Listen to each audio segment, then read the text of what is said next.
Bom dia, é uma enorme satisfação participar desse evento, é uma honra, é uma responsabilidade, eu agradeço e espero, de algum modo, atender às expectativas de vocês, especialmente porque o tema hoje começa com o princípio da eficiência. E a eficiência envolve, como veremos adiante, um modo, uma solução, uma avaliação quanto à utilização de recursos disponíveis, usualmente escassos, mas o recurso mais escasso de todos na nossa vida é o tempo. O tempo de nossa vida é limitado e nós temos de consumi-lo de um modo o mais satisfatório possível. E, portanto, seria, para mim, trágico se, ao final dessa exposição, vocês dissessem perdi uma manhã. Esse sujeito não disse nada de novo. Pois é, enfim, pelo menos hoje é sexta-feira. Isto seria o máximo da ineficiência e seria uma contradição insuperável que eu viesse aqui para ser inútil na vida de vocês.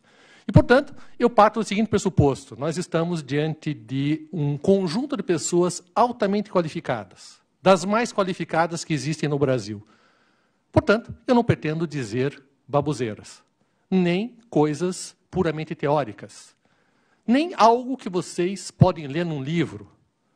Portanto, é algo que tem a expectativa de ser eficiente. E, por isso, é algo que tende a ser demandante, digamos. Eu não vim aqui para, estilo Raul Seixas, eu não vim senão para despertar questionamentos, dúvidas e controvérsias. Por outro lado, o meu tema é contrato administrativo. Eu poderia começar dizendo para vocês, olha, levante a mão quem está satisfeito com o regime de contratos administrativos no Brasil. Eu não preciso fazer isso porque eu sei que ninguém vai levantar a mão, o princípio da eficiência me dispensa de formular essa proposta. Quem imagina no Brasil que contrato administrativo é algo decente? Acho que ninguém. Muito menos nós, que temos conhecimento técnico do assunto. É claro que há algo de errado com os contratos administrativos. Alguém já me disse, o regime jurídico é bom, o problema são as pessoas. Eu fiquei olhando para a pessoa dizendo, o que você quer dizer com isso? Que o direito não existe na sociedade a que ele se destina? Que nós não estamos à altura de um direito tão bom? Isso é uma tolice. Eu não disse isso para o meu amigo, porque, obviamente, eu sou bem educado. Não ia dizer uma coisa dessa, mas é óbvio que ele está errado. O problema não é das pessoas, apenas. O problema é do direito positivo brasileiro. É claro que o direito positivo brasileiro dos contratos administrativos é absurdo, é um despropósito, é ruim. E o problema é que esse regime jurídico de contratação administrativa vigora há décadas. Há décadas. E nós continuamos tentando fazer que ele funcione. Sejamos mais pessoais e diretos. Eu já tive um casamento, me separei, casei de novo. No meu primeiro casamento, que aconteceu quando eu era muito novo, casei com 23 anos, eu fiquei anos tentando fazer com que ele desse certo. E sempre achava que, olha, eu devo ter um problema. Depois, ela tinha um problema. Levou anos até que eu descobrisse, olha, não vai dar certo isso nunca. Não tem jeito. Lamentavelmente, não tem jeito. Ela vai para o lado dela, eu vou para o meu lado, vamos ser felizes, cada um do seu jeito. Nós estamos com uma situação de inviabilidade do contrato administrativo brasileiro e nós continuamos, tola, ingenuamente, utopicamente, achando que o problema são as pessoas, que o problema é o partido, que o problema era a falta de educação. Eu ouvi, ao longo da minha vida, duas considerações que sempre me chamaram a atenção. A primeira ponderação que eu vou fazer é politicamente incorreta. Perdoe-me, mas eu explico depois. Não reajam de imediato. A primeira é a seguinte. Existem muito poucas mulheres investidas de cargos de comando e direção. Isso quando eu tinha 30, 40 anos atrás, se dizia isso. Quando as mulheres tomarem o poder no mundo, não vai mais ter guerra, não vai mais ter corrupção, não vai mais ter problema nenhum, porque as mulheres são melhores que os homens. Bom, depois da Dilma, ninguém mais diz isso. Ninguém mais diz isso porque a pessoa vai olhar para ela e dizer que mundo você vive. Homens e mulheres são iguais em defeitos e virtudes. A igualdade consiste precisamente nisso. Há homens com virtudes e há homens sem virtudes. Há homens que têm muitas virtudes e poucos defeitos. E a mesma coisa que acontece com mulher. Não tem nada a ver com ser mulher ou ser homem. Essa, portanto, é a primeira questão. A segunda questão é, e essa ainda é difundida no Brasil. O problema do Brasil é a falta de educação. Quando a gente tiver educação de todos e tal, o Brasil não vai ter problema. É só ver Lava Jato e perguntar qual é o seu nível de educação. Para todos os réus, fora um deles, que depois dessa semana, todos os outros têm curso universitário. O sujeito que estava lá dentro da Petrobras é engenheiro altamente qualificado, tem educação, tem estudo. E ele fez o que fez. Portanto, vamos deixar de nos iludir com teses repetidas, que são tão repetidas que a gente acaba aceitando essas teses como se fossem verdadeiras. Se nós temos uma responsabilidade, é tomar consciência disso e mudar o Brasil. É o que a gente quer? É. A gente consegue? Essa é outra questão. E um dos temas essenciais no Brasil de hoje, tem dois temas essenciais no Brasil de hoje, do ponto de vista jurídico. Um é precatório. Ou o Brasil acaba com o precatório, ou o precatório acaba com o Brasil. Não tem como manter o regime jurídico, o Estado de Direito no Brasil, com a questão do precatório. Não dá. A gente faz de conta que não vê isso. A gente fecha os olhos para o problema do precatório. E o segundo é contrato administrativo. Desde sempre, o contrato administrativo é o grande meio de corrupção, de desvios de recursos, de comprometimento do sonho da nação brasileira. Ele fica... Princípio da eficiência, princípio da legalidade, princípio disso e princípio daquilo. Fiz a minha introdução, vamos a uma meditação que seja mais técnico-jurídica e menos conversa de meus debates. Eu sou bem que eu tenho um problema que eu não consigo raciocinar sentado. Meu cérebro não funciona se eu não andar. Imagino que seja assim. Então, perdoe-me, eu gosto de fazer exposição mais próximo, vendo o rosto das pessoas, percebendo quando eu as desagrado, quando eu as chateio, porque isso fica claro, quando as pessoas começam a dormir, significa que eu não estou agradando. Então, pelo menos eu posso examiná-las de perto. Tem uma passagem muito interessante de um fenômeno que se tornou conhecido no mundo, que se chama Trobriand Cricket. Quando os missionários chegaram nas ilhas Trobriand, eles se depararam com isso no Oceano Pacífico, na Oceania, eles se depararam com um fenômeno muito sério que era a guerra entre os habitantes das diversas ilhas. Era costumeiro e usual eles se enfrentarem e matarem os outros, se matarem o tempo todo. Os missionários então resolveram que era necessário canalizar aquela energia de um modo positivo, e uma solução seria introduzir a prática do cricket entre os habitantes das ilhas. Então, graças à introdução do cricket, os habitantes das Trobriand Islands, das ilhas Trobriand, deixaram de se matar uns aos outros. Eles sublimaram o instinto assassino pela prática esportiva, que talvez seja o que todos nós fazemos. Por isso, tanta violência relacionada a vários esportes, como o futebol, por exemplo, por parte da plateia. De todo modo, anos depois, chegou um outro sociólogo às Ilhas Trobriand e descobriu aquilo que passou a ser denominado de Trobriand Cricket. O cricket tinha sido adaptado às circunstâncias civilizatórias, culturais, próprias da ilha. Em primeiro lugar, deixou de existir um número máximo de jogadores. Todos que queriam jogar, jogavam. Em segundo lugar, a regra fundamental era que o time da casa ganhava sempre. Em terceiro lugar, o técnico passou a ser o líder religioso. E ao longo do jogo, havia uma série enorme de formalidades, práticas, de cunho religioso, de cunho sexista.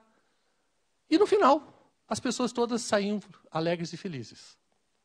O Trobriand Cricket passou a ser uma expressão para indicar a adaptação, a transformação essencial de institutos que têm um certo perfil dentro de um certo contexto, em face da sua exportação, da sua implantação numa outra sociedade.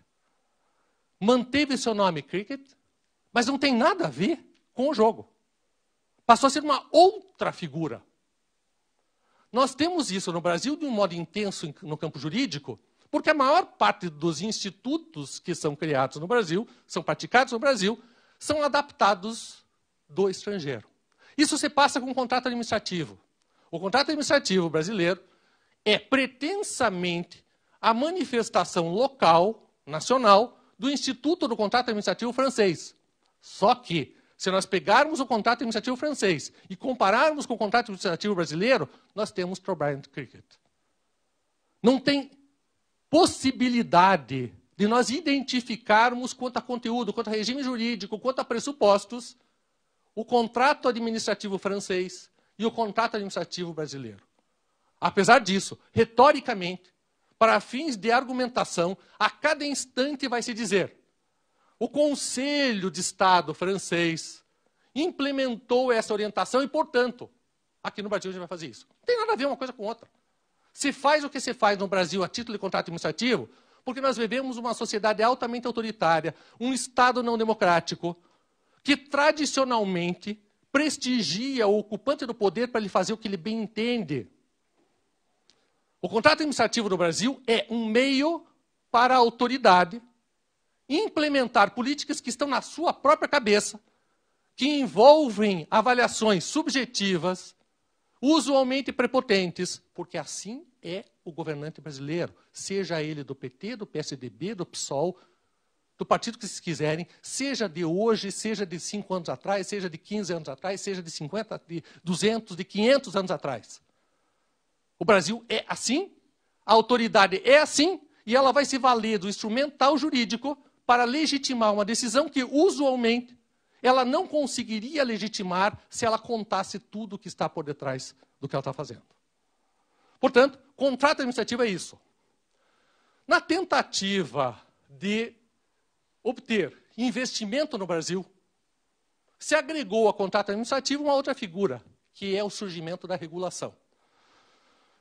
O Estado regulador é uma figura largamente estudada no direito comparado, especialmente a partir da crise fiscal dos anos 90, que consiste na proposta da substituição da intervenção direta do Estado por uma intervenção normativa.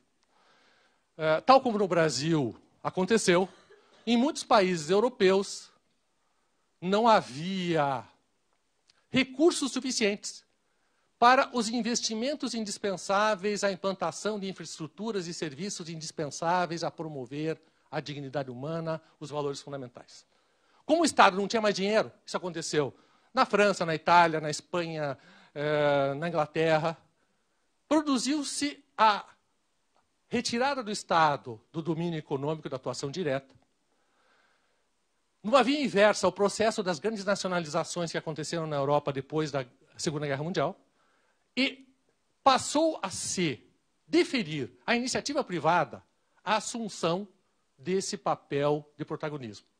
Mas na Europa a ideia surgiu foi a de que a retirada do Estado não poderia ser acompanhada de uma pura e simples substituição do Estado pelo mercado. Porque a atividade econômica é norteada pura e exclusivamente por eficiência. E, em muitos casos, como nós iremos adiante, a eficiência pode acarretar o sacrifício de direitos fundamentais. Como decorrência, passou-se de aludir a um Estado regulador que é um Estado interventor, altamente interventor, mas que intervém não diretamente e sim por via jurídica. Ao invés do Estado constituir sociedades estatais que assumam o desempenho direto das atividades econômicas, o Estado regula. O Estado estabelece quem pode, como, quando, quais são os fins, reduzindo a autonomia do mercado, do agente privado, para assegurar que os mesmos fins buscados pela atuação direta do Estado sejam alcançados por intermédio da exploração privada, com maior eficiência, com maior ganho, com não comprometimento de recursos que são públicos, que são indispensáveis para outros fins.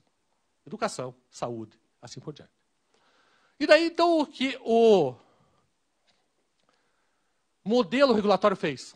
Importou dos Estados Unidos o Instituto das Agências. A agência é uma figura, a agência reguladora independente, uma figura tipicamente americana, passou a ser desenvolvida no âmbito da União Europeia. Hoje existem as agências comunitárias, como existem as agências nacionais. E isso envolve mais um Thorbjörn Cricket. Porque a agência americana, ela se desenvolveu, foi concebida num cenário de ausência absoluta de intervenção do Estado. Nos Estados Unidos, a maior parte daquilo que nós consideramos como serviço público é uma atividade privada, altamente regulada, mas uma atividade privada. Por exemplo, energia elétrica. Excetuado alguns estados americanos, na maior parte dos casos, a energia elétrica é uma atividade empresarial privada. O sujeito que quiser fazer uma geração de energia elétrica, ele faz. Como quem quiser fazer uma rodovia, faz uma rodovia. O sujeito compra o terreno, faz a rodovia e é dono da rodovia. Não é um bem público. Como não é bem público rigorosamente telecomunicações, como todos os nossos serviços públicos não são de titularidade do Estado. Embora o Estado regule, o Estado não é titular. Portanto, a agência regula a atividade alheia. No Brasil, o que nós temos?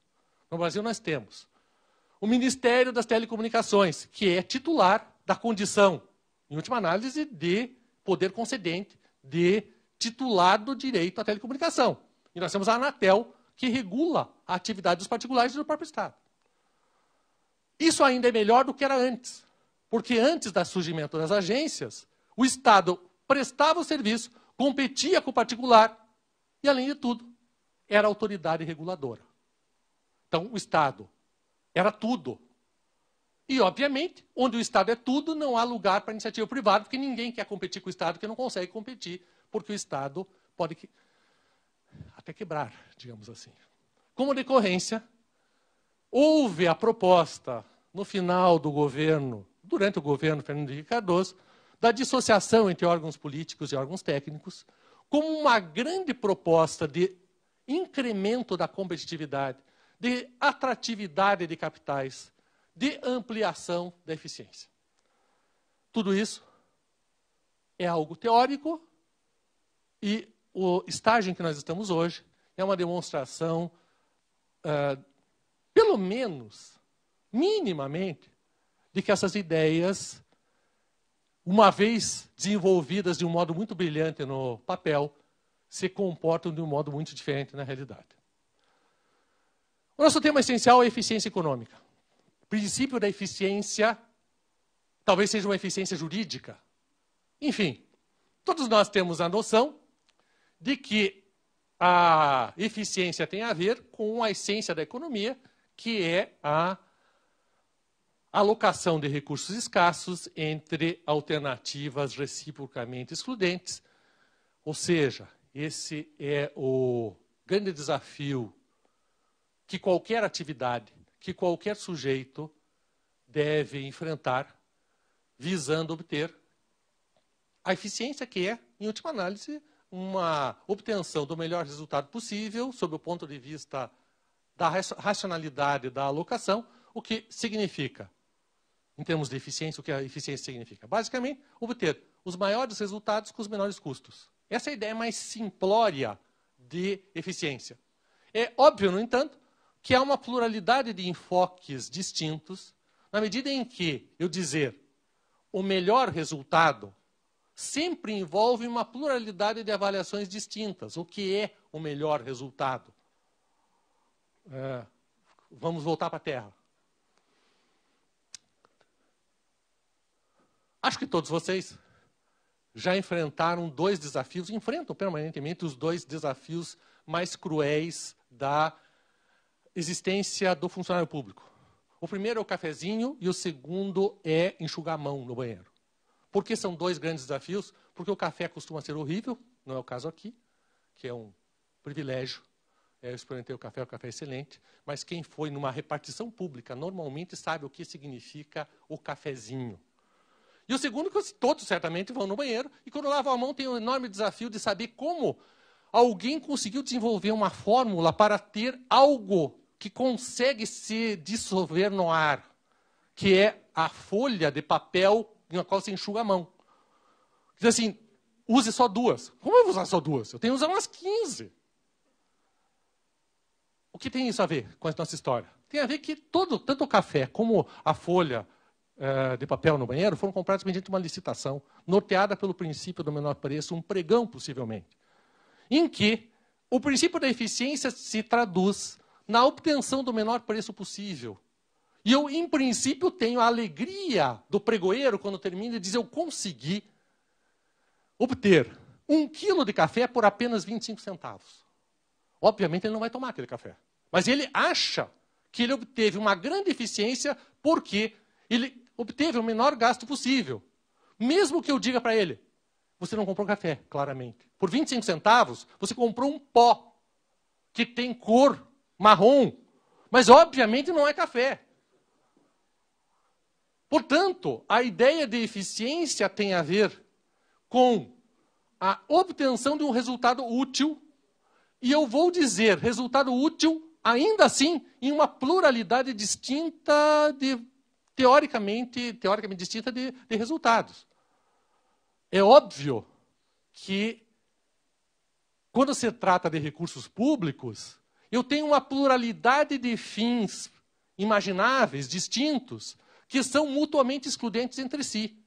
Eu alcançar, de um modo satisfatório, um deles, pode implicar que eu não realize outro desses fins, que é o caso característico do café. Eu obtive um preço muito baixo, mas eu não obtive um produto que seja minimamente satisfatório. Eu poderia ter um preço mais alto, um produto melhor, sem dúvida, mas eu poderia ter uma situação muito mais complexa se eu imaginasse a construção de uma rodovia, que envolve a escolha, a definição de uma série de traçados distintos, por diferentes locais, com diferentes custos, com diferentes efeitos secundários, o que em economia se costuma chamar de externalidades, positivas e negativas, tudo isso tornando extremamente complexa a avaliação da eficiência. Portanto, quando eu digo o princípio da eficiência, a eficiência econômica, eu estou fazendo uma enorme simplificação de algo que tem uma complexidade no mundo real que ultrapassa a padronização. Eu não tenho como estabelecer afirmativas genéricas que sejam satisfatórias quanto aos diferentes setores da atividade do governo. Cada governo local tem diferentes variáveis e assim por diante. O professor Celso Antônio, que é um ícone do direito administrativo brasileiro, ele é de uma geração que absolutamente abomina a contraposição entre eficiência, a preponderância da eficiência, porque ele toma a eficiência como um valor oponível à ética. Ele parte do pressuposto, e esse é um desafio que ainda existe no direito brasileiro, no pensamento brasileiro, na sociedade brasileira, que a ponderação quanto à eficiência é uma ponderação conflitante com a ética. A gente deve fazer aquilo que é certo, e não aquilo que é economicamente mais razoável, é afirmativa. E, portanto, a partir desse enfoque, se rejeita qualquer argumento de cunho econômico. Na verdade, na maior parte dos casos, e isso acho que seria reconhecido pelo próprio professor Celso Antônio, existe uma absoluta ausência de fundamento cognitivo. Ou seja, as pessoas não sabem propriamente o que é economia, quais são os pressupostos da economia. O conhecimento da economia não é algo difundido no Brasil. Todo mundo é capaz, nos dias de hoje, de avaliar a performance de um ministro do Supremo Tribunal Federal. Você arrisca você chegar no ponto de ônibus e as pessoas estarem discutindo. Então, você viu o que o Gilmar fez ontem? Pois é, veja só que absurdo. Né? Pô, eu gosto muito mais da decisão do Fachin e tal. As pessoas se arrogam a condição de conhecer direito, ética e outras coisas. Agora, se você fala de economia, se você disser, olha, o déficit da Previdência pode comprometer o futuro do Brasil, você é baboseiro. Isso é... Por que isso? Não, mas você não vai conseguir convencer, porque a pessoa vai dizer, não, está errado você alterar a regra. É errado alterar a regra. Estou dando 2 exemplos, independentemente da minha concordância ou discordância quanto ao assunto. Estou simplesmente dando um exemplo do que você verifica. O fato é que a maior parte das pessoas não conhece economia. E eu já brinquei uma vez dizendo, olha, no passado, na época da Revolução, muito antes de vocês, eu era obrigado a ter aula de EPB. Em todos os cursos, até na minha pós-graduação. Eu tinha pós-graduação, mestrado e doutorado, eu tinha uma disciplina de EPB, Estudo de Problemas Brasileiros. Era uma tentativa de despertar o patriotismo dos brasileiros por meio de uma disciplina na escola. Eu acho, olha, a gente devia ter aula de economia, desde o primeiro grau. Você tem que fornecer às pessoas um conhecimento mínimo sobre como os recursos escassos, inclusive a natureza, que passou a ser um recurso escasso, deve ser consumido, gerado, e as decisões que têm de ser tomadas. Essa é uma questão essencial, muito mais essencial, como é óbvio, no âmbito da administração pública. O que se passa, no entanto, no âmbito da administração pública? A maior parte das decisões é tomada com base num critério que é a boa vontade. Wishful thinking, que é a expressão clássica americana. É o desejo de que as coisas deem certo. O sujeito diz, nunca deu certo.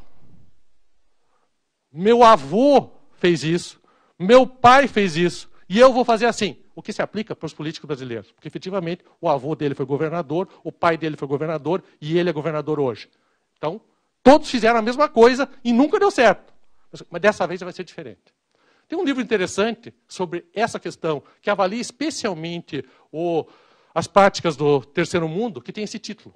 Dessa vez vai ser diferente. Bom, mas por trás disso, há uma outra questão, que é a preservação da autonomia. Quando o sujeito rejeita os fundamentos técnicos científicos, a economia, quando o governante diz a ética deve prevalecer sobre o utilitarismo, em muitos casos o que ele está querendo dizer é o seguinte, a minha vontade deve prevalecer sobre a ciência, eu quero que seja assim e pronto. O que ele quer mesmo é evitar o controle, evitar a identificação dos defeitos. Mas existe uma dupla dimensão no tocante à eficiência, que é indispensável que nós destaquemos. A primeira questão é a eficiência na utilização de recursos públicos, que não pode ser avaliada com os mesmos critérios quanto a eficiência na utilização dos recursos privados. No âmbito privado, o sujeito está legitimado a buscar o maior lucro possível, a obter a apropriação dos resultados produzidos. A acumulação privada é constitucional, desde que, obviamente, sejam respeitadas as funções sociais envolvidas. No âmbito do poder público, a situação é muito distinta, eis que incumbe ao Estado, basicamente, assegurar as condições para a realização da dignidade humana, o que envolve atividades ativas, além de meramente repressivas, e, portanto, você tem uma dimensão de uso de recursos públicos que demanda a solução mais eficiente possível, que impõe a solução mais eficiente possível, mas, e aí vem uma ressalva fundamental, desde que isso seja suficiente, seja cabível, compatível com a realização de outros valores que muitas vezes não são economicamente avaliáveis. Mais ainda, tem um terceiro ângulo, que é um ângulo absolutamente esquecido no âmbito brasileiro, na atividade estatal brasileira, que é a eficiência na utilização dos recursos privados por meio da regulação estatal. De modo genérico, e essa é uma experiência que a gente vivencia muito concretamente no contato com o poder público, o poder público diz, olha, isso é um problema do particular. Eu digo, olha, mas Esse modelo licitatório é totalmente ineficiente para o particular. Por que ele é ineficiente? Porque, por exemplo, se exige que, se permite, se exige que 10, 15, 30 empresas participem de uma licitação. Cada uma vai gastar, imaginemos quanto? R$500 mil para participar daquela licitação. E uma vai ganhar. Se eu tiver 10 empresas, significa que houve o gasto de 5 milhões de recursos econômicos que poderiam ter sido aplicados numa atividade produtiva e somente uma vai ganhar, o que significa que, daqueles 5 milhões, 500 mil serão produtivos. Os outros 4 milhões e 500 mil serão muito bons para os advogados que assessoraram as empresas que vão receber os seus honorários. Fora daí, esses 4 milhões e 500 mil foram desperdiçados. E, normalmente, o Estado diz, bom, isso é problema das empresas. Essa é uma concepção absurda para qualquer Estado americano, Estados Unidos ou União Europeia.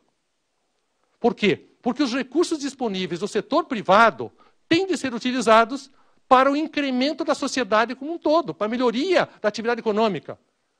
Qual é a vantagem que existe para uma sociedade em você consumir recursos participando de uma licitação e perdendo a licitação? Não se produz nenhum benefício. Qual é a situação prática existente? Do ponto de vista da administração pública, a existência de desperdício entre os particulares é algo irrelevante. E isso viola o dever fundamental do Estado com a sociedade. Porque o dever do Estado é assegurar a promoção do desenvolvimento econômico e social. Está escrito no artigo 3º da Constituição. O Estado não pode adotar soluções que induzam ao desperdício de recursos, mesmo que os recursos sejam privados. Isso se traduz em quê? Por exemplo, na maior parte dos países, uma obra que tem um custo extremamente alto é levada à licitação em condições muito delimitadas. Se eu tiver uma licitação para a construção de uma obra que envolva custo, só da participação, dou um exemplo, de algo como 10 milhões, 15 milhões de euros, o Estado escolhe dois grandes operadores e faz uma licitação entre eles. Por quê? Porque se cada um que quisesse participar gastasse aquele valor, haveria um desperdício de recursos injustificável. É óbvio que no Brasil, estou dando esse exemplo, óbvio, no Brasil, se a gente fizesse essa proposta, a gente sabe o que teria, né? A gente não precisa levar adiante a questão. Vem, então, a juridicização do princípio da eficiência de um modo formal pela Emenda Constitucional 19 de 98, estabelecendo formalmente no artigo 37 a existência de um princípio da eficiência a regular a atividade administrativa. Eu não vou discutir o motivo pelo qual foi feita essa alteração. Vamos apenas considerar uma avaliação crítica da questão. Ainda os princípios. Eu acho que eu fui professor da Universidade Federal do Paraná, fui professor titular de 1986 até 2006. Eu acho que eu saí da faculdade por vários motivos. Eu resolvi um dia, olha, depois de vários anos, olha, não aguento mais dar aula, não é uma coisa da minha vida boa. A noite anterior eu começo a ficar com dor de barriga, que eu vou ter que dar aula no dia seguinte, pedi exoneração. Então, faltava muito tempo para me aposentar, eu acho que aposentado é uma qualificação inadequada para a pessoa. Qual é a sua profissão? Aposentado. Então, não faz minha cabeça. Então, eu pedi exoneração. Mas um dos motivos era princípios.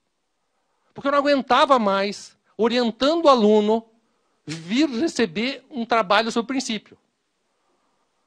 Para quem está na atividade acadêmica, é insuportável trabalhar com princípio. Entrou na moda princípio.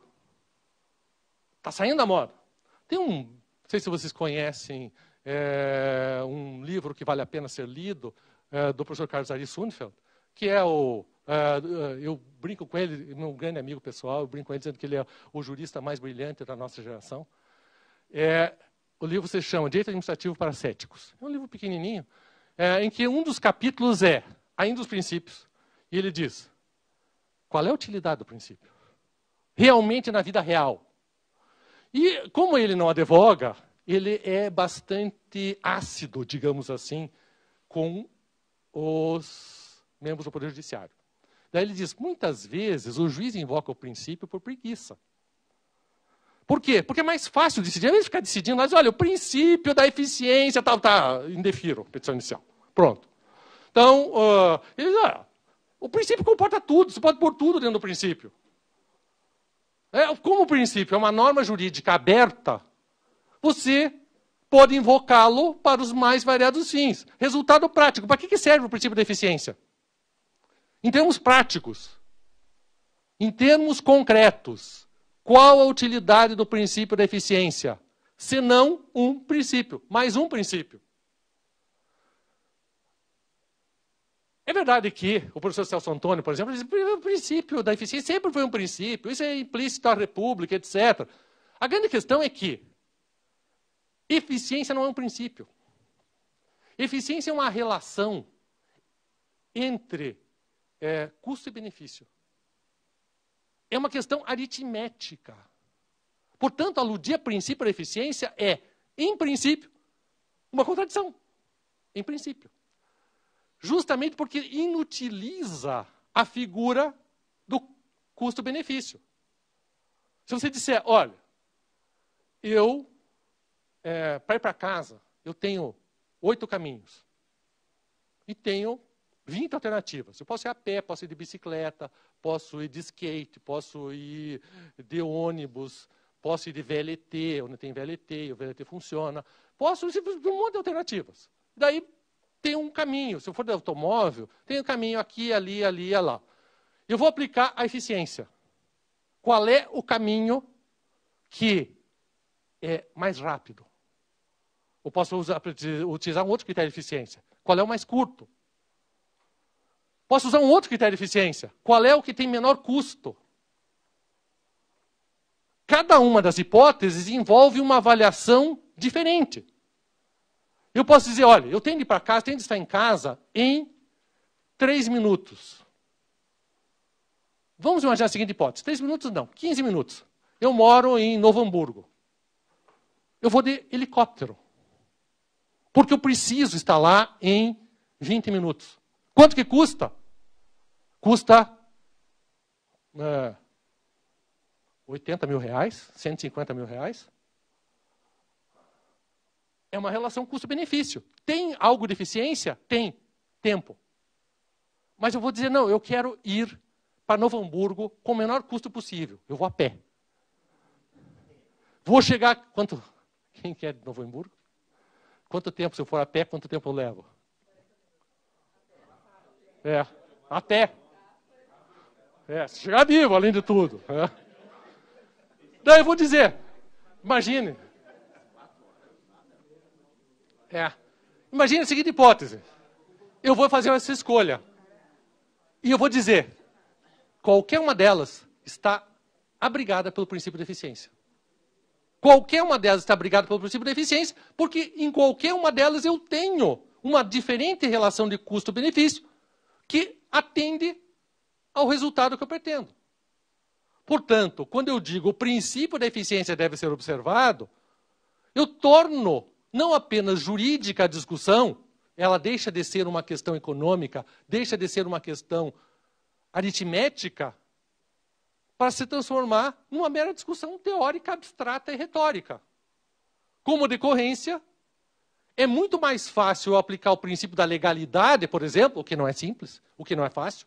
Não estou dizendo que seja fácil, estou dizendo que é mais fácil aplicar o princípio da legalidade do que o princípio da eficiência. Se for um princípio. Você aplica o critério de eficiência, mas se você pretender aplicar o princípio da eficiência, esqueça.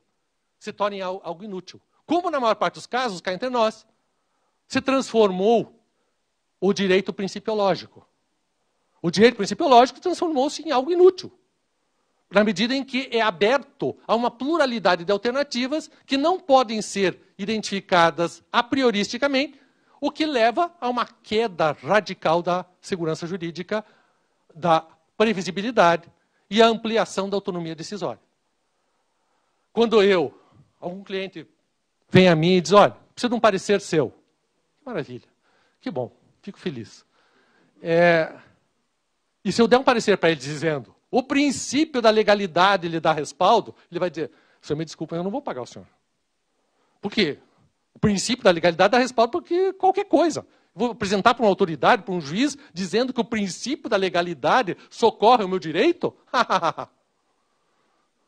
Ou seja, há uma ineficácia e uma utilização retórica dos princípios para legitimar, para fundamentar, para tornar imune uma decisão que o sujeito tomou por algum motivo.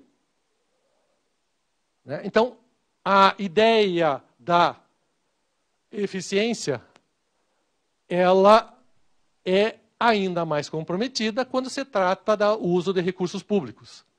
Eu acho que todos nós estamos muito conscientes de uma discussão dramática que se faz nos dias de hoje relacionada com o direito do cidadão a obter remédios e tratamentos que não estão previstos no âmbito do sistema de saúde, de seguridade, etc. E nós temos aí uma enorme discussão entre eficiência econômica e outros valores. E solucionar isto de um modo muito simplista é uma irresponsabilidade. Nenhum de nós aqui dirá que esse é um problema fácil e simples de ser resolvido. E, efetivamente, nós temos respaldo para diferentes decisões. Nós não temos uma decisão única como sendo a mais segura e adequada. Se eu tivesse uma empresa privada, no entanto, a questão seria resolvida só sob o ponto de vista econômico. A gente estaria diante de uma situação em que caberia avaliar os recursos econômicos disponíveis e se produziria a decisão mais satisfatória do ponto de vista puramente econômico. Quando nós tratamos com Estado, vidas humanas, sofrimento, você reduzir a questão a apenas números é dar razão ao professor Celso Antônio Bandeira de Mello. Nós, portanto, temos, quando trabalhamos com eficiência, de examinar a complexidade dos valores envolvidos.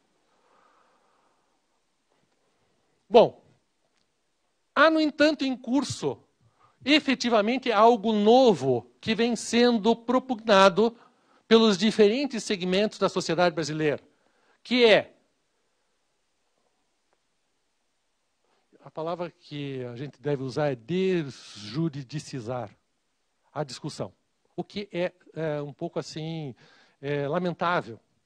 Você diz, olha, a gente pare de discutir questões jurídicas teóricas e vamos pôr o pé no chão, enfrentar a questão concreta para saber qual é a solução efetivamente adequada em termos de eficiência. E, sob um certo ângulo, acho que todos nós estamos de acordo que esse é o único caminho para ter um Estado que cumpra minimamente os compromissos constitucionais e as nossas expectativas. A questão é, se o Estado vai desembolsar recursos que são públicos, se ele vai direcionar a atividade empresarial do Brasil, se ele vai promover a redução das desigualdades regionais, tentar eliminar a pobreza e assim por diante, tem de utilizar os recursos públicos e privados de um modo eficiente. Efetivamente, tem de eliminar princípio. Ou melhor, tem de eliminar discussão fundada apenas em abordagens teóricas. Tem de estabelecer a questão prática, concreta e efetiva.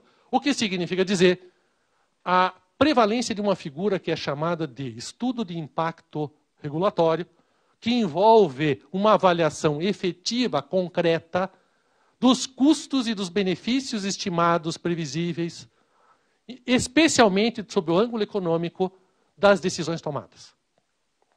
Eu narro a vocês uma situação que está em discussão agora.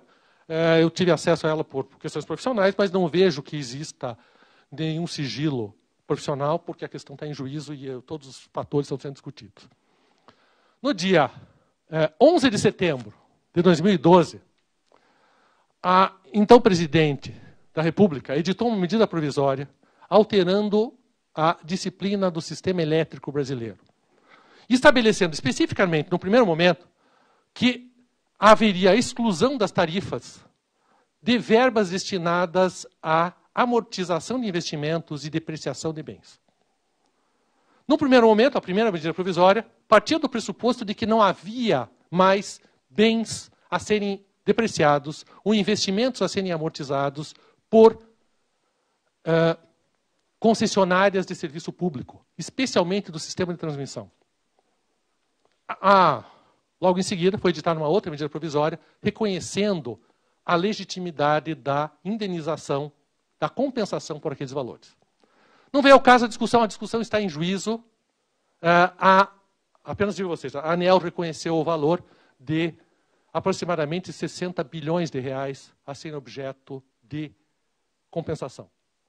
A questão que põe é a seguinte: a presidente da República tomou uma decisão, editou uma medida provisória, sem ter a menor ideia dos valores econômicos envolvidos. Ela simplesmente disse, olha, eu acho que essa é uma boa solução. E ela tomou a decisão sem nenhum estudo de impacto regulatório. Sem saber quanto ia custar. Quais seriam os efeitos no tocante ao sistema. O que isso faria com os investidores internacionais? O que isso significaria em termos de insegurança jurídica? Qual seria o custo das novas licitações, as outras tarifas que seriam praticadas a partir daí? E quem pagaria a conta? Simplesmente tomou essa atitude, por uma medida provisória. Hoje, a questão, em primeiro lugar, vai ser pago o valor, porque não tem como não ser pago. É simplesmente discutir quanto. Se é 60 bilhões, 70 bilhões, 50 bilhões. E o problema é que isto não elimina o dano feito sistêmico. Porque as licitações seguintes não tinha mais ninguém para participar em licitação de transmissão de energia elétrica. Porque ninguém mais queria investidor estrangeiro vir para um país onde a presidente da República da noite por dia diz, olha, vai ser assim agora. A partir de agora, a regra que é do contrato, que o contrato é de 25 anos, de 15 anos, a partir de agora eu vou mudar a regra.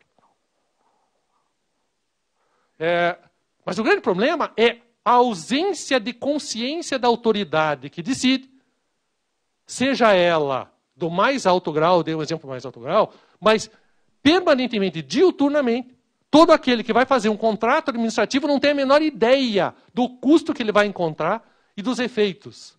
Não, mas tem processo administrativo. Não é sério.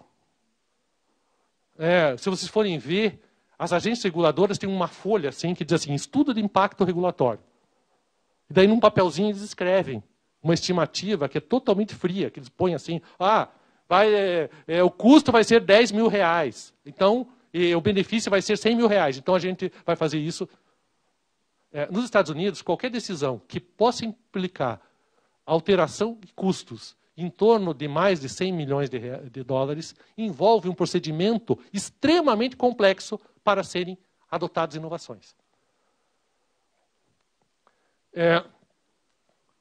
Ou seja, é essencial, inclusive, um estudo relacionado com a eficiência alocativa, que é um conceito fundamental da economia. A eficiência alocativa se refere à existência de diversos destinos possíveis para os recursos e a escolha de um deles, o que significa dizer que outros não serão beneficiários. A eficiência alocativa significa que toda escolha é uma renúncia. É a renúncia àquilo que você não escolheu. E, portanto, quando você escolhe mal, você aplica mal os recursos. E o Brasil tem sido objeto de contínuas e intermináveis manifestações de exemplo de ausência de informação, de destituição de escolhas razoáveis e assim por diante. O grande benefício, por outro lado, de uma avaliação efetiva de custos e benefícios, de custos e vantagens, é a redução da autonomia decisória. Essa é a grande questão. Quando você põe na ponta do lápis quanto vai custar e qual é a solução devida, você restringe a discricionariedade. A discricionariedade existe na norma como uma parte da competência para escolha da alternativa mais satisfatória no caso concreto. Mas isso não significa autonomia, como é óbvio, toda a doutrina reconhece isso, não significa autonomia para o titular da competência discricionária escolher mal. Ou escolher de modo defeituoso, ou escolher de modo ignorante.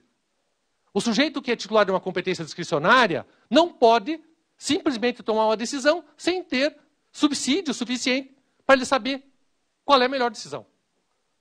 Porque isso, obviamente, não é discrição, é arbítrio. Se o sujeito diz, eu posso construir A, B ou C e eu acho que é mais bacana construir A. Como assim? Não, eu tenho competência discricionária. Eu posso fazer isso. Não, não pode. Do ponto de vista jurídico, a discricionariedade, ela simplesmente significa que a norma legal ou a norma regulamentar não definiu, desde logo, qual é a alternativa a ser adotada. Isso vai ser objeto de um processo decisório a ser informado pelos postulados fundamentais da boa administração, o que significa a avaliação da eficiência. Se a autoridade não tem uma comprovação sobre custo-benefício, ela não sabe decidir. Ela não tem condições de decidir, a decisão dela vai ser arbitrária. Portanto, ela precisa ter todas essas informações para poder aplicar e desenvolver uma gestão compatível com a vontade normativa, com os valores constitucionais e com a função, afinal, pública que desempenha. E nesse ponto... Diga. Não.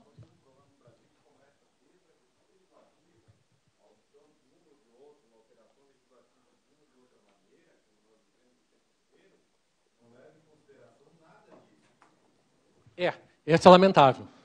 A gente tem um sistema político que não funciona. Então, e mudar esse sistema é muito complicado. Enfim, há uma outra questão que não vem sendo objeto de divulgação que é justa, necessária e inafastável, que é o problema do desenvolvimento da inteligência artificial. O progresso da inteligência artificial é algo impressionante. Nos últimos 2 ou 3 anos, os novos programas de inteligência artificial, especialmente um programa desenvolvido pela IBM, são aptos a simplificar a vida humana de um modo que é impressionante. Os recursos de inteligência artificial podem ser utilizados e devem ser utilizados no âmbito da administração pública, porque toda a complexidade de uma quantidade enorme de fatos e informações que não conseguem, que é inviável processar individualmente, nenhuma mente humana é capaz de processar todas essas informações de um modo equivalente e tão satisfatório quanto esses programas, que são capazes de identificar em minutos a melhor alternativa. A questão do controle de execução de contratos, a questão de atividades repetitivas, tudo isso necessita ser revolucionado por meio da inteligência artificial. Essa é uma questão que parece muito distante de nós, mas a nossa vida vai ficar cada vez mais permeada por isso. Nós, no Brasil, temos uma certa dificuldade pelo sistema federativo que envolve pequenos municípios sem recursos para investimento nesses tipos de procedimentos, mas as grandes decisões necessitam ser informadas por problemas, por soluções de inteligência artificial. Me dizia um especialista no assunto com quem eu conversei, e me dava o seguinte exemplo que eu narro para vocês porque é bem interessante. Ele diz o seguinte, os recursos de inteligência artificial te permitem fazer a seguinte questão. Você identifica quem é o juiz que vai julgar a tua causa. Daí, no computador, você põe todas as decisões que esse juiz já deu. A inteligência artificial, o programa vai te dar, em alguns minutos, qual é o perfil do juiz, Quais são as palavras que o juiz sempre usa? Quais são os dispositivos que ele gosta de invocar? E daí você faz uma petição, invocando os dispositivos que o juiz gosta, as palavras que o juiz gosta, e você tem 90 e tantos % de chance de ganhar. Então, disse, olha, eu estou contando isso para vocês, não devia contar, né? Mas é simplesmente chocante. Você não consegue imaginar a riqueza que isso tem. E, obviamente, quando você fala em eficiência, e você tem recursos dessa ordem, você tem... Diga. Oi? Tá certo. As grandes decisões no tocante à aplicação de recursos, à avaliação de decisões que são fundamentais para a nação, não podem ser simplesmente opinativas. Eu tenho uma grande antipatia à afirmativa que a gente encontra na imprensa de que falta vontade política. Não, no Brasil não falta vontade política, sobra vontade política. Cada político tem uma vontade diferente. E ele tenta cumprir aquilo pelos 3 dias de governo que ele tiver. Então, a continuidade é que é fundamental, e essa continuidade depende da existência de questões que são objetivas, aritméticas, muitas vezes. Bom, e o direito fica onde? A gente costura isso por meio do princípio da proporcionalidade. A eficiência econômica é juridicizada, eu diria, por meio do princípio da proporcionalidade. Ou seja, você pode tomar uma decisão que não seja mais eficiente do ponto de vista econômico, desde que seja necessária para a satisfação e o cumprimento de certos valores fundamentais. E daí, então, você vai aplicar o princípio da proporcionalidade, considerando especialmente a proporcionalidade de sentido estrito, quando você vai dizer, olha, se eu aplicar uma decisão, tomar uma decisão exclusivamente sob o ponto de vista econômico, eu posso comprometer a dignidade humana, eu posso impedir a satisfação de valores constitucionalmente protegidos. E, portanto, eu vou costurar a eficiência, insisto, não me parece que eficiência seja um princípio. Eu vou costurar a eficiência econômica com os outros princípios, como a legalidade, como a moralidade, a impessoalidade e a publicidade, que são todos modos de produzir decisão.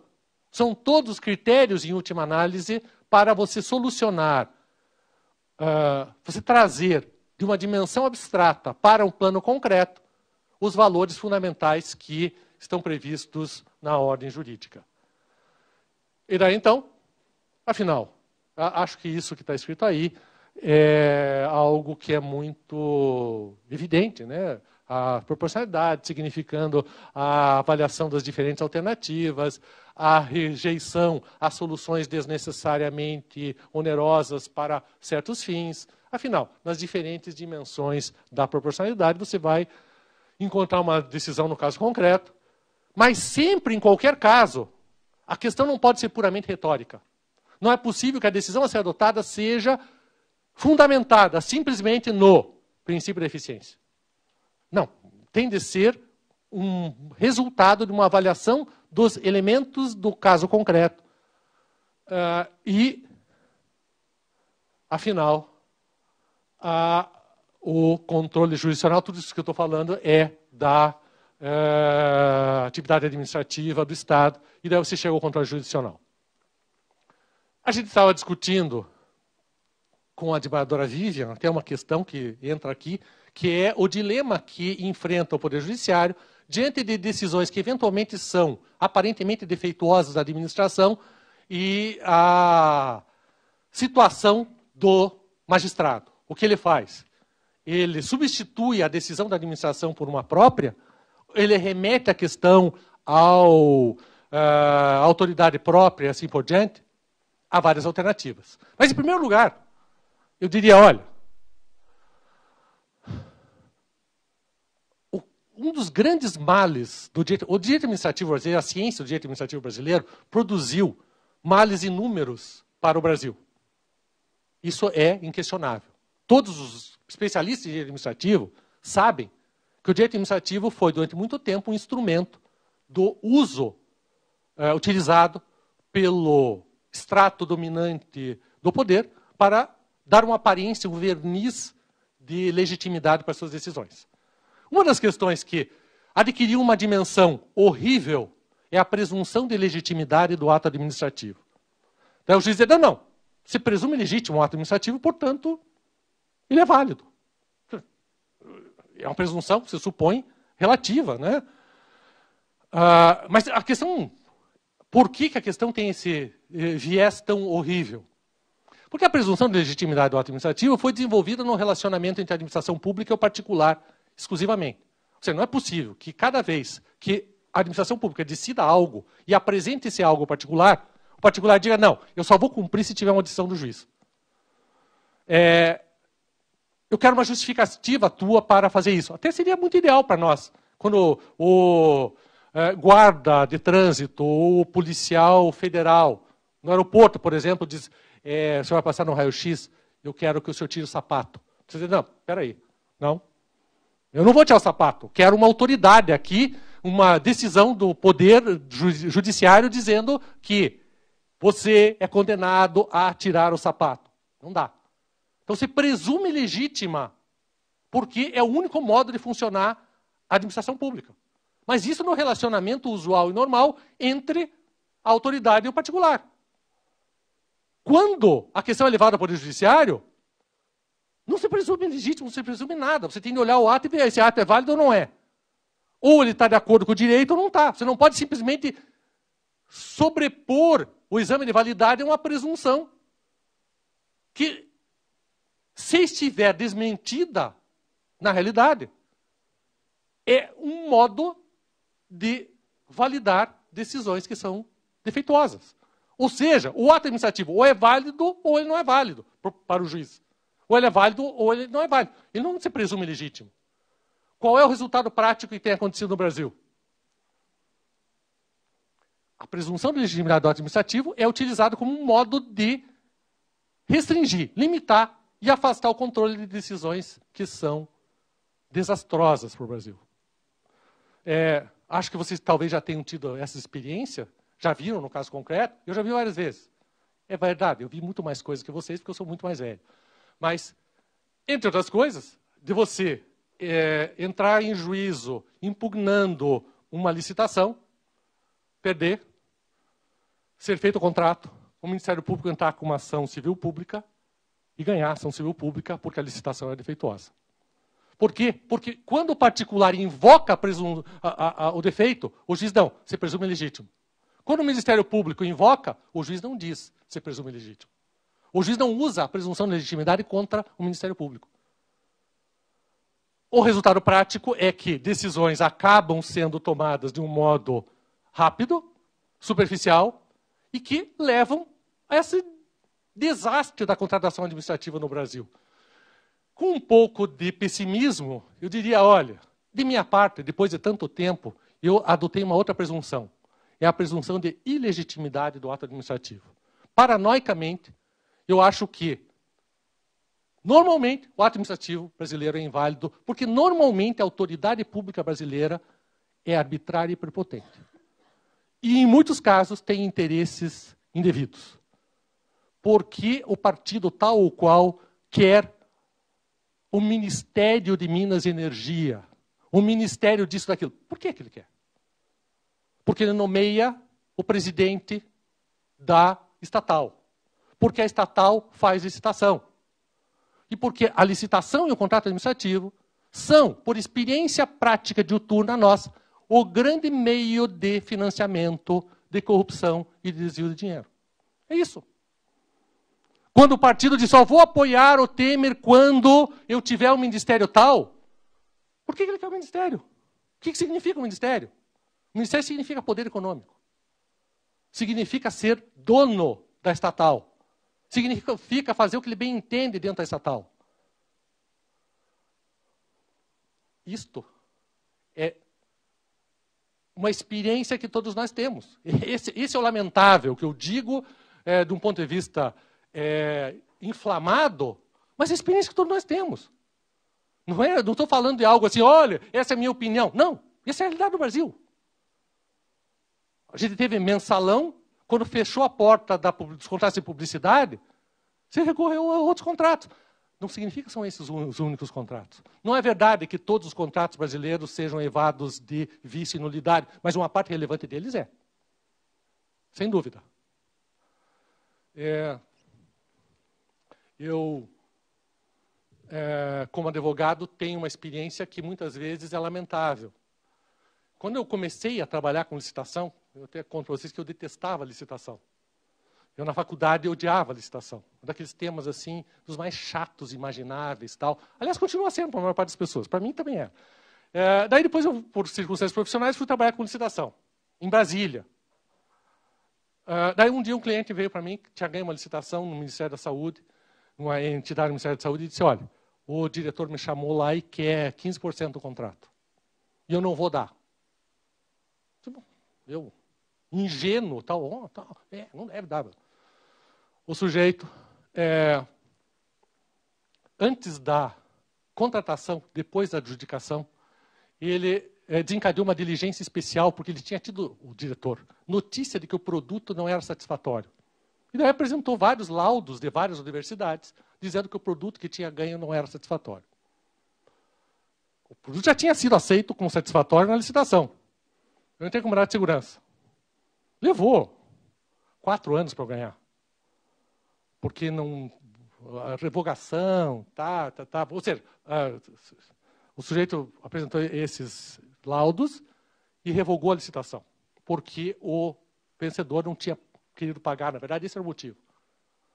Eu entrei com mandado de segurança, passaram-se 4 anos, durante esse tempo não houve essa contratação, houve outra contratação, outro sujeito ganhou e a coisa ficou por isso mesmo. Há 2 ou 3 anos atrás, um cliente me veio procurar. Mesma situação. Tinha ganho uma licitação, tinha sido pedido a corrupção. Ele disse que não. O sujeito já tinha sido assinado o contrato. A empresa estatal fez instaurou um processo administrativo porque o produto que tinha sido entregue era destituído de qualidade necessária. Terminou o processo, puniu, declarou inidôneo o cliente, rescindiu o contrato. Meu cliente vendeu todos os produtos que ele tinha comprado por uma outra empresa, que foi a segunda colocada, que foi contratada e executou o contrato com os mesmos objetos que ele tinha. Isso acontece, e eu não sou o único advogado do Brasil, estou só narrando. Isso acontece permanentemente. Quando os meus clientes vêm falar de corrupção, eu digo, olha, eu não quero ouvir. Se você me falar de alguma coisa de corrupção, eu vou deixar você de ser seu advogado. Eu não posso saber disso. Mas é óbvio para mim que, em grande parte dos casos, eles dão o dinheiro para o sujeito. Eu não sei, faço de conta que não sei. Não quero saber. Se o cara me falar, eu digo, olha, don't ask, don't tell. Eu não pergunto e você não diz. Se você disser, eu não posso mais ser seu advogado, porque tem um impedimento ético insuperável. Portanto, eles não me dizem. Mas, ou seja, a gente está falando de contrato administrativo, e isso é contrato administrativo no Brasil. A autoridade pune o particular, não porque ela seja boazinha, que ela esteja defendendo o interesse público. Ela pune o particular quando o particular se recusou a pagar a corrupção para ela. Quando o sujeito vem perante vocês, olha, o interesse público. O resultado prático é esse Brasil que nós estamos. Com essa contratação administrativa e com a discussão que é existente. Enfim, qual a solução? Obviamente eu não tenho solução, não quero ter, porque eu teria de ser onipotente, onipresente, uma espécie de divindade para dar solução. Mas uma opinião minha é a seguinte, a aplicação rigorosa do devido processo administrativo. É reconhecer que o Poder Judiciário não tem como saber tudo isso que eu estou dizendo. Não tem como o Poder Judiciário saber. Não tem jeito. O juiz tem de permanecer a última instância. E essa instância tem de controlar aquilo que pode controlar. O juiz não tem como saber o que aconteceu minuciosamente. O que ele tem de exigir é a observância do devido processo administrativo. Tem de ser totalmente regular o desenvolvimento do processo administrativo. com oportunidade de produção de prova, contraditório, ampla defesa, se o particular vem a juízo, ou se o juiz verifica que a decisão administrativa, seja ela num caso concreto de litígio, seja numa situação de aplicação de recursos públicos, que não houve devido processo administrativo, não tem como o juiz dizer, agora eu vou fazer aqui, no lugar da autoridade da comissão punitiva. Tem que remeter tudo de volta. Olha, faça de novo, de um modo direito. E, rigorosamente, deveria ser punida a autoridade administrativa que não cumpre o devido processo administrativo. O processo administrativo tem de ter o mesmo prestígio e ser subordinado aos mesmos postulados que o processo jurisdicional. Ou seja, lesou ampla defesa, violou o contraditório, é nulo. Ninguém tem dúvida nisso no tocante ao processo jurisdicional. Tem que aplicar o mesmo no processo administrativo, o que não vai resolver o problema, mas vai certamente permitir a viabilidade da atuação do juiz. Conclusão. Eu não quis falar para vocês das coisas que eu li nos livros. Eu não quis falar para vocês simplesmente de princípios tal como vocês vão encontrar desenvolvidos teoricamente na literatura comum. A atividade jurisdicional se faz pelo contato com o mundo real.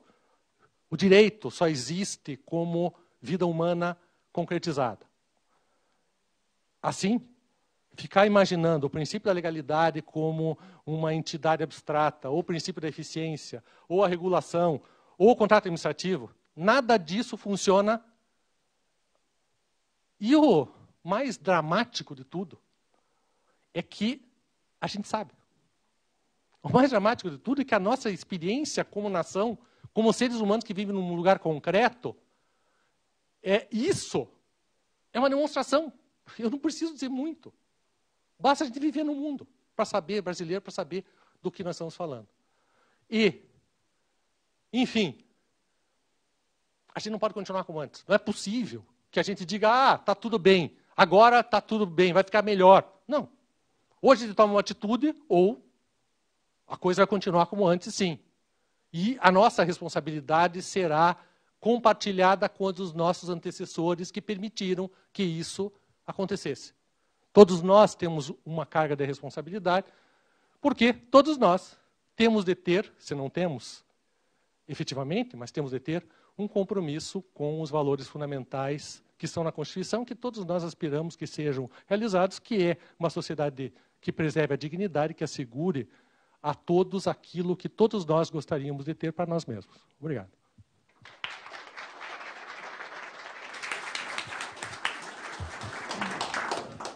Agradeço, professor. A sua palestra, em termos de qualidade, insuperável e não surpreendeu. Atendeu, creio, posso falar por todos, a expectativa de todos aqui presentes. Embora algumas alfinetadas ao judiciário, mas isso nós já estamos acostumados, né? Mas houve vários méritos na sua exposição, mas o que me pareceu assim mais interessante foi um outro viés, né, a perspectiva de quem está do outro lado do balcão, como eu digo, né, de um professor que milita, advogado, e nos traz também muitos aspectos que nos angustiam. Antes mesmo do início da palestra, eu estava aproveitando a oportunidade de extrair do professor os seus conhecimentos para alguns dilemas que nós temos enfrentado diariamente. Mas, desde logo, eu gostaria de oportunizá-los a fazer perguntas diretas ao professor, se alguém tiver, mas eu gostaria de fazer a primeira. Tá?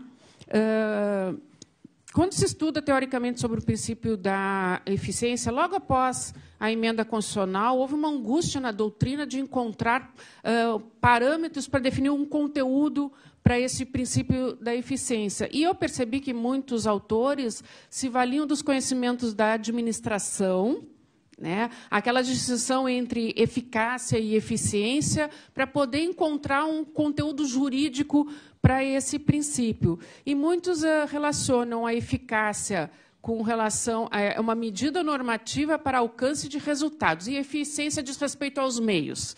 E eu gostaria de saber da sua opinião se o senhor concorda com esta distinção ou é um esforço assim, exagerado da doutrina de aproveitar conhecimentos da administração para o direito. Não, eu acho que a distinção entre eficácia e eficiência e efetividade é uma distinção plenamente legítima, plenamente racional. A eficácia como sendo a fixação de certos fins a serem atingidos e a aptidão de produzir esses fins. Então, a eficácia tem um conceito, um teórico muito diferente da eficiência, que envolve a utilização de recursos escassos para atingir do melhor modo o fim pretendido. Como a efetividade também. Mas, de todo modo, eu não acho que a distinção entre eficácia e eficiência seja útil para você definir o conteúdo específico da eficiência. Certamente, são conceitos distintos, mas você não vai conseguir definir o conteúdo específico da eficiência por meio disso. O que me parece muito angustiante, e eu confesso como doutrinador isso, vocês vão perceber que eu tenho uma esquizofrenia positiva, digamos assim. A esquizofrenia positiva é o seguinte: eu tento diferenciar a minha personalidade em duas vertentes. Uma vertente de doutrinador e outra vertente de advogado. Quando eu advogo, eu advogo. Quando eu sou doutrinador, eu sou doutrinador. Para conseguir isso, só sendo esquizofrênico e tendo duas personalidades. Isso pode ser positivo em alguns casos. Por exemplo, Fernando Pessoa. Fernando Pessoa tinha claramente uma esquizofrenia porque ele conseguia personificar diferentes sujeitos com diferentes personalidades. E não era ruim isso. Então, às vezes, a esquizofrenia é boa. Então, eu tento ter uma esquizofrenia boa. Então, do ponto de vista doutrinário, eu tenho uma enorme dificuldade de avaliar eficiência como todo o operador jurídico. Por quê? Porque eficiência é um conceito econômico que tende a ser matemático. E todos nós, da área jurídica, temos uma enorme dificuldade com números. Eu brinco dizendo, quando você perguntar para um operador do direito quanto é 10% de 20%, ele vai dizer, tem uma máquina de calcular para eu ver? Nós não sabemos de eficiência. Do ponto de vista econômico, nós não sabemos lidar com isso. E tentamos transformar isso em algo jurídico, para que seja racionalizável. Mas é mais ou menos como se você tivesse de definir uma questão técnica da engenharia ou da medicina e você tentasse resolver isso do ponto de vista do direito. Diz, olha, qual é a melhor fundação para esse tipo de terreno? Vou ver os aspectos jurídicos. Vamos ver um princípio aplicável ao caso. Não tem jeito. A minha situação, portanto, eu reconheço isso como doutrinador, que todas as formulações que eu faço sobre a eficiência, elas são imprecisas, irrisórias, incorretas. Você tem de recorrer a um especialista da área. Você tem de recorrer a um economista, que diga, olha, do ponto de vista da ciência da economia, o que é eficiente? Não é uma questão normativa, como eu dizia, é uma questão aritmética, exagerando um pouco. O que eu quero dizer é que, para você conseguir definir se a situação é eficiente ou não, você precisa ter uma conta concreta.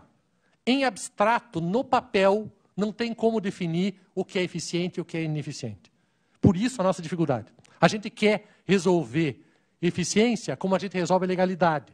Você examina a norma que está escrita na lei, daí você vê a Constituição, tal, vê o ato normativo e daí você extrai uma conclusão. Você não consegue fazer isso com eficiência. Com a questão da eficiência, você precisa ter um especialista que diga isso custa tanto, isso tem tais benefícios, isso custa quanto, tem tais benefícios. Por isso, a minha um certo compreensão da reação e da rejeição dos professores de direito administrativo quanto à eficiência. Porque eles não conseguem dar uma resposta. Eu sou ignorante em economia. Então, eu não sei como dizer o que é eficiente e o que não é, mas eu tenho de ser humilde e dizer, olha, eu não sei te dar uma resposta num caso concreto. Se alguém chegar e disser para mim, olha, tem 5 alternativas, qual é a mais eficiente? Não tenho a menor ideia. Antes de passar a palavra, eu só queria dar um depoimento que nós, juízes, somos juízes, mas em várias situações nós nos transformamos em administradores quando diretores do fórum. E, numa ocasião, nós, com a máxima boa vontade de ser o melhor administrador possível, numa determinada licitação, não aconteceu comigo, mas com uma colega, numa determinada licitação, a certa altura, ela percebeu que todos os concorrentes estavam em conluio entre si. Não era o conluio das empresas com a administração, pelo contrário, a administração estava sendo refém de uma atuação dos particulares. Isso é algo insolúvel. Na realidade, a solução na época foi revogar a licitação e fazer contratação direta com outra empresa, porque não havia tempo hábil para uma nova licitação. Mas isso é um drama do administrador. Nem todo administrador é mal intencionado, pelo contrário, principalmente o administrador que é juiz, que tem consciência do seu papel, né? Mas isso é um problema do sistema que não tem como... O conluio dos particulares frente à administração pública. Né? Sim, eu faço uma breve ponderação, muito breve mesmo, porque senão esse é um tema muito amplo. Eu tenho vivido todo esse tempo ligado à licitação, tem um livro de 1000 e tantas páginas sobre licitação. A minha opinião é que a licitação é um mal irreversível. O único modo de acabar com esse problema é acabar com a licitação no Brasil. E encontrar um outro sistema, mas... o que acontece? A licitação é uma tentativa de mimificação do mercado real. Você tenta criar uma espécie de mercado, de operações de mercado, perante a administração pública, e o resultado é dramático. Ou porque você tem uma demora muito grande, ou porque você tem um conluio entre os licitantes, ou porque você tem um conluio entre os licitantes e um operador, nada funciona. Quando você tem licitação, efetivamente, em 90% dos casos, não funciona a questão. E o resultado também é outra constatação na realidade. Daí, vamos mudar a lei de licitações. Cada vez que eu ouço isso, eu fico, meu Deus, eu vou morrer e vai continuar a lei de licitações parecida com a 8666, que é o que vem no novo projeto. Ou seja, não tem jeito. Enquanto tiver licitação, você vai ter isso. E por isso, até muitas vezes, o sujeito não faz licitação, porque ele encontra uma solução que é plenamente razoável e satisfatória, e ele vai para a cadeia. Porque é crime fazer isso. Mesmo que não tenha havido prejuízo. Eu já disse, olha, eu tenho uma solução simples para o problema de contratação pública. Você simplesmente avalia se houve prejuízo para a administração ou não. O administrador faz o que ele bem quiser. Olha, porque é o único jeito que eu encontro na minha cabeça. Ele faz o que ele quiser para contratar. Eu quero só a comprovação se houve prejuízo para os cofres públicos ou não. Que seja rápido, que seja indolor e que atinja o resultado, o benefício atingido. Adianta você ficar fazendo formalidade para dar nisso? Não adianta. Alguém gostaria de fazer uma pergunta? Professor, bem na linha do que o senhor está trazendo com relação à eficiência, aí nós temos um modelo que é calcado numa aparência de legalidade, né? E com um fim a que seja isonômico. O senhor poderia falar com relação a outros modelos, que não o brasileiro, de controle de eficiências, sindicabilidade dessa eficiência, e se nós poderíamos aqui, até, porque temos e trabalhamos eficiência como princípio, mas, eventualmente, para validade ou invalidade do ato, nós poderíamos sindicar essa eficiência até para responsabilizar o administrador. Então, se o senhor pudesse abordar essas questões. É um tema bastante amplo. De modo, tentando ser rápido e não ficar incomodando vocês, um dos padrões é a questão do estudo de impacto regulatório, que envolve a avaliação das diferentes alternativas e o custo e o benefício estimado do ponto de vista de especialistas, não da autoridade que manda o sujeito colocar em comissão fazer aquilo, porque senão ele perde o cargo. Então, você tem de ter um estudo efetivamente autônomo que demonstre que aquela decisão é economicamente mais eficiente. Obviamente, isso só é aplicado para contratos de maior porte. Você não pode ficar fazendo isso para tudo. Então, a primeira questão é qualquer contrato de grande porte, transposição do Rio São Francisco. Cá entre nós, né? Vocês já viram os editais que são? Eles pegaram um digital de compra de café e adaptaram para a transposição do São Francisco. É um negócio absurdo. Eles pegaram o edital de obra simples e comum e tiraram o título que tinha e colocaram a transposição do São Francisco. É um negócio absurdo. O defeito, a ausência de estudo técnico, científico. Então, quando você tem um contrato significativo, se você vai fazer sindicância, você tem de ver, primeiro, processo administrativo. Eu quero uma avaliação efetiva da eficiência da solução. O que significa dizer que eu tenho recurso público a ser aplicado, eu quero saber qual é a solução, as soluções possíveis e qual a que foi escolhida e por que foi escolhida. Quero uma justificativa técnico-científica, não jurídica. Técnico-científica. Por que essa é a solução escolhida? Se não tem, é um caso de arbitrariedade, de violação à discricionariedade, porque você não pode decidir sem ter elementos suficientes. No restante das questões, o que você precisa ter é mercado. O que é a licitação? É uma competição. Como você faz a competição? Do modo mais amplo possível. Como você frauda e frustra a competição? Restringindo o mercado.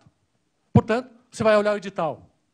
Por que raio foi exigida aquela coisa específica que você olha e diz, mas espera aí, o sujeito ter executado anteriormente.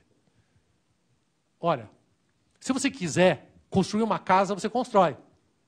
Você não é engenheiro. Você contrata um engenheiro para fazer a casa. O que acontece com 99% das empresas que trabalham e constroem para o governo? Elas contratam alguém para fazer aquilo que elas não sabem fazer. O que a legislação diz? Você tem de ter executado de novo, anteriormente, aquele objeto. Por quê? Porque você sabe de antemão quem executou e quem não executou. E você seleciona de antemão quem vai poder participar da licitação ou não. Portanto, é muito simples, é muito fácil isso. Basta você observar que grande parte dos litígios de licitação se referem à qualificação técnica.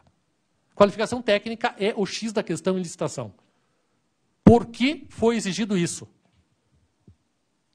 Porque só alguém sabia fazer isso. Só alguém já tinha feito isso. E esse alguém pode até ser subcontratado. Não tem nenhum problema em fazer essa subcontratação. É proibido subcontratação na contrato administrativo. Por quê? Qual a racionalidade disso? Porque com isso você limita a entrada. As barreiras à entrada são a porta para a corrupção. Portanto, em termos de verificação de eficiência, o que acontece na maior parte dos países? Existem requisitos de experiência técnica, só que eles podem ser satisfeitos da mais variada maneira. Se a empresa nunca executou aquele objeto, ela indica quem vai executar, que é uma empresa especializada, como acontece em qualquer construção de casa. Você contrata uma empresa para construir uma casa, daí ela não sabe colocar piso. Ela subcontrata alguém para colocar o piso. Ela subcontrata alguém para pintar a parede. Isso é inerente à atividade empresarial. Em todos os países do mundo, portanto, existe licitação, a licitação é mais simples, é menos burocrática e é menos propícia a esse tipo de expediente. Veja, você tem várias leis de licitação. Casualmente, na verdade, não casualmente, todos os requisitos de habilitação são da Lei 8666. Você tem o RDC, você tem pregão, mas todos os requisitos de habilitação são da Lei 8666, que tem a bendita da regra sobre qualificação técnica. E todas as novas leis modificam tudo, novos projetos de lei, modificam tudo, menos requisitos de qualificação técnica. Isto é algo intransigente para o sistema. Digamos que a gente tivesse grandes empresas de engenharia no Brasil, digamos que a gente tivesse grandes empresas em tese que dominam a composição no Congresso, que dão dinheiro para a eleição dos deputados e senadores. Digamos que essas empresas vivem de contratos administrativos. Vamos imaginar que um país em que isso acontecesse. Você acha que essas empresas que influenciam medida provisória, tal, não iriam influenciar o Congresso para impedir que as cláusulas de barreira a ingresso continuassem existindo? Então, você tem projetos, novo projeto de lei de licitações. Cada vez que eu vejo, eu digo, eu sofro. Porque vai continuar assim. Ou seja, qual é o mal? Não é a modalidade da licitação, não é o modo como a licitação é construída. São pequenas questões que impedem que você tenha a efetiva competição, que você tenha... basta um competidor sério. Se tiver um competidor sério, ele estraga o cartel. Você tem de deixar o competidor sério entrar na competição. Todos os competidores não sérios se unem e bloqueiam. Aquele outro não. Então, o teu edital, talvez, tem de examinar o teu edital para o futuro, para dizer, olha, se você for administrador, o que está acontecendo aqui que eu não tenho competição suficiente? Que eu tenho cartel? Aonde que está o X da questão que eu estou permitindo que isso aconteça? Nos demais países do mundo, além disso, existindo indícios dessa ordem, a punição é severa. Ação concertada, se chama. Você não precisa ter nem a prova do conluio. Todos estão agindo do mesmo modo, manda para o CAD. O CAD pune isso. Mais alguma pergunta? Professor Marçal, antes de fazer a minha pergunta, eu queria deixar um registro. O seu livro, Comentários à Lei de Licitação, clássico do direito administrativo, e me marcou muito porque, desde a época da faculdade, eu já comecei a ter contato. Quando eu fiz, então, a prova do AB, na época eu poderia levar livros, né, para constar, e o do senhor era o primeiro que estava dentro da minha mochila. Então, até porque eu fiz na área administrativa, então, para mim é uma grande alegria estar aqui e poder fazer uma pergunta para o senhor. E participar também da palestra, muito boa. A minha pergunta vai mais do ponto de vista dogmático. Uma dogmática e outra pragmática, mas dentro dessa ideia da eficiência, que o senhor bem pontuou, que foi constitucionalizada pela Emenda Constitucional 20, né, mas como o senhor bem falou, já era considerado um princípio constitucional implícito no direito administrativo, e surgiu muito daquela ideia e da onda do Estado gerencial, das teorias do ministro Bresser Pereira, né? Então, a minha primeira pergunta, do ponto de vista dogmático, é qual a sua ideia e se o senhor concorda com a teoria do Estado gerencial, do Bresser Pereira, se o senhor tem críticas a respeito dela e qual a sua visão a respeito da teoria do Estado gerencial. E a segunda, de cunho mais pragmático, é se o senhor acredita que o Estado brasileiro atual é um Estado gerencial e que efetivamente conseguiu romper esse ranço patrimonialista e de cunho burocrático. Bom, do ponto de vista puramente dogmático, eu acho que tem algumas manifestações do pensamento do Estado gerencial que são úteis. Eu não me furto a enunciar posicionamentos ideológicos, até para as pessoas saberem com quem estão falando. Não acho que eu seja necessariamente o titular da verdade quanto a isso. E meu posicionamento é o seguinte: eu exijo, no mínimo, um Estado mínimo. Ou seja, não é que eu seja partidário de um Estado mínimo, mas eu acho que o Estado tem de ser mínimo no mínimo. Depois que o Estado consiga ser mínimo, vamos discutir o restante.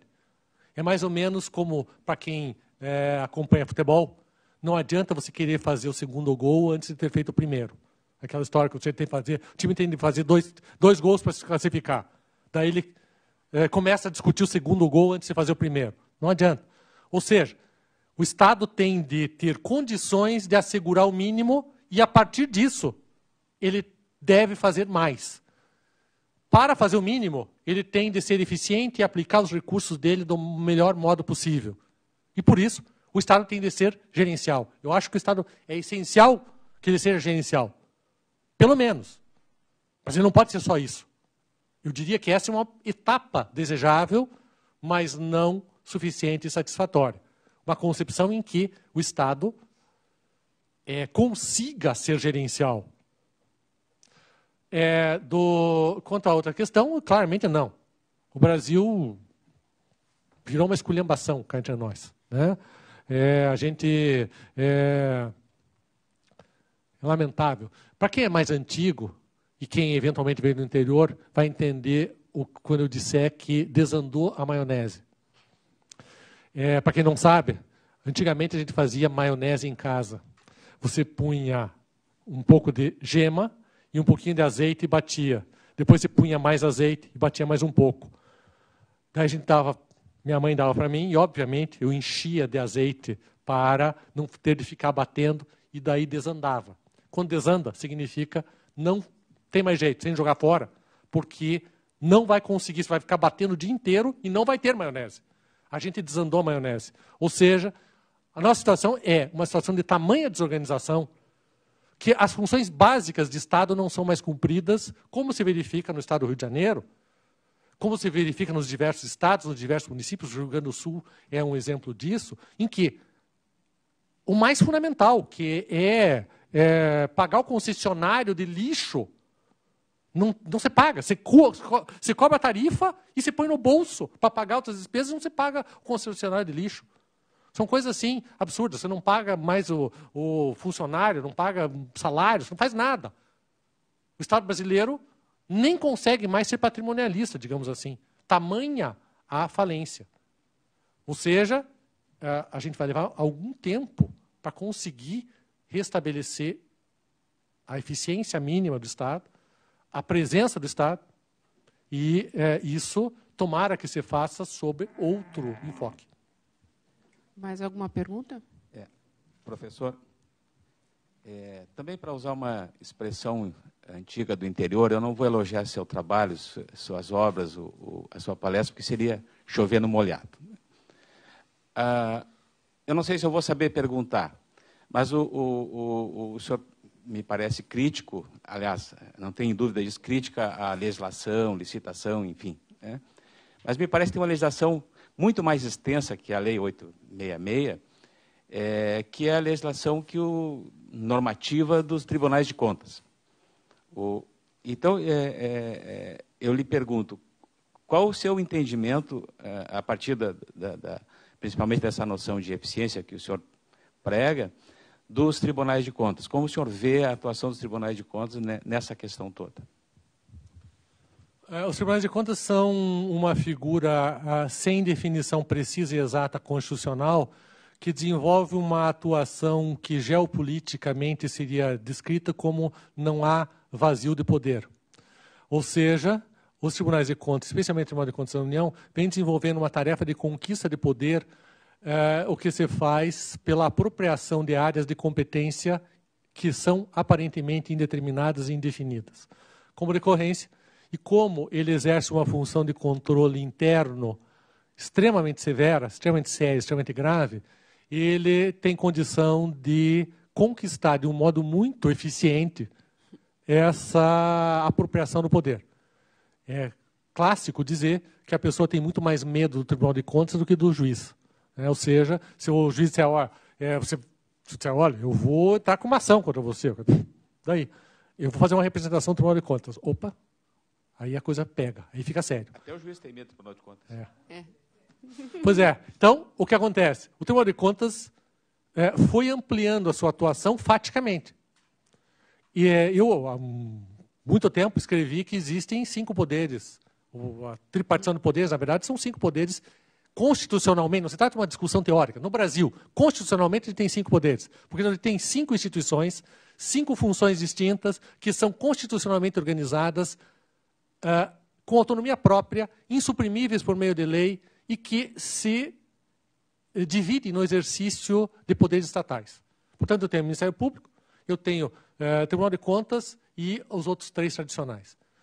O Tribunal de Contas tem uma posição que não pode ser alterada por meio de lei, mas que não é determinada. Ninguém sabe exatamente qual é a competência, qual é o limite da competência do Tribunal de Contas. E o Tribunal de Contas, a partir dos últimos 10 anos, pelo menos, vem exercitando faticamente uma sequência de... eu diria que é um projeto de ampliação da sua autonomia em face dos demais poderes. E, portanto, ele estabelecer novas regras na área de licitação é inconstitucional, é ilegal, as suas regras são inválidas, adianta eu dizer, na medida em que elas efetivamente têm aplicabilidade e vinculação, elas são seguidas pelos agentes públicos.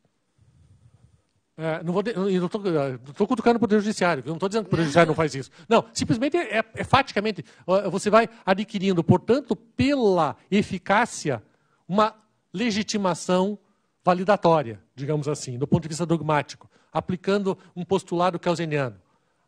Na medida em que você conquista a eficácia vinculativa, você adquire legitimidade jurídica. O ser pode gerar um dever ser.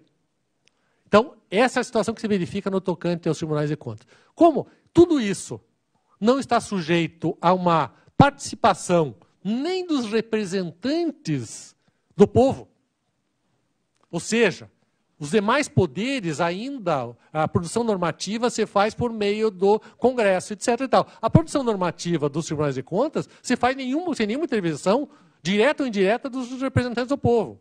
Isso seria suficiente para a sua invalidação.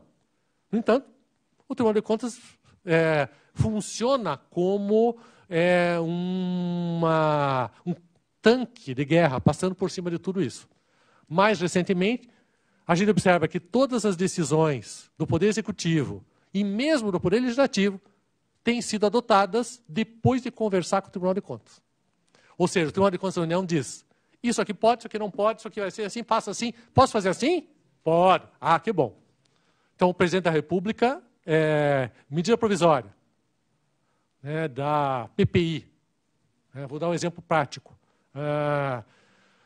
O principal agente do Executivo na questão da PPI, que isso é o Programa de Participações Público-Privadas de grande dimensão política, o grande agente na estrutura administrativa do Poder Executivo é a pessoa que tratava disso do TCU, atualmente. Portanto, a ponderação só é essa. Não tem qualificação jurídica para esse assunto. Trata-se de uma questão fática que tende a se tornar juridicamente válida e vinculante. Se você examinar o meu livro, ele vai ficando cada vez maior a cada edição pela quantidade de precedentes do TCU. Eu tenho a pretensão de colocar no livro a jurisprudência mais recente do TCU. Significa dizer que eu tenho, a cada ano, mas pelo menos umas 200 decisões sobre os mais variados temas. E o interessante notar que a norma constitucional que dispõe sobre o Tribunal de Contas faz referência à economicidade e eficiência, então eles também têm essa prerrogativa. E, afora isso, tem aquela questão que pouco se fala, mas importante, tem súmula que reconhece a possibilidade do Tribunal de Contas fazer controle de constitucionalidade e que se questiona se isso subsiste ainda na atualidade. Mas, enfim, mais alguma pergunta? Então, professor, mais uma vez eu lhe agradeço a participação. Foi uma manhã bastante enriquecedora, sem dúvida. Pena que não temos mais tempo para explorar os seus conhecimentos, porque tenha certeza, o juiz, hoje, pelo menos os colegas aqui, não são juízes meramente teóricos e que se limitam a dizer que a presunção de legitimidade do ato resolve todos os problemas. A gente usa muito a presunção para tutela de urgência. Mas, para decisão definitiva, pelo que eu vejo, assim, a discussão não se esgota na aplicação dessa presunção. Mas, de qualquer forma, mais uma vez, muito obrigada e está de parabéns pela palestra de hoje. Tá? Bom.